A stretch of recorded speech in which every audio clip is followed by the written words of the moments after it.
Congratulations, finally KKR won the match, won the title. Congratulation. ఎందుకంటే వాళ్ళ all round ప్రదర్శనతోటి ఈసారి అయితే టైటిల్ని వాళ్ళు సొంతం చేసుకున్నారు.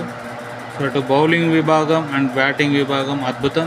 సో బౌలింగ్ విభాగం గురించి వచ్చేస్తే మిచెల్ స్టార్క్ తనదైన స్టైల్లో బౌలింగ్ చేసి అద్భుతంగా బౌలింగ్ చేసి సో సన్ రైజర్స్కి మెయిన్ పిల్లర్ అయిన అభిషేక్ శర్మ, వన్ మోర్ రాహుల్ త్రిపాఠి వికెట్లు అయితే తీశాడు.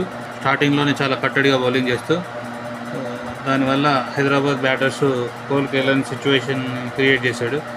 అలాగే బౌలర్ రానా కూడా చాలా చక్కగా చేశాడు. మిగతా బౌలర్స్ అందరూ కూడా అసలు టైం ఇవ్వకుండా బ్యాక్ టు బ్యాక్ వికెట్లు తీయడం వల్ల సన్ రైజర్స్ చేజింగ్ స్కోర్ చాలా తక్కువైపోయింది.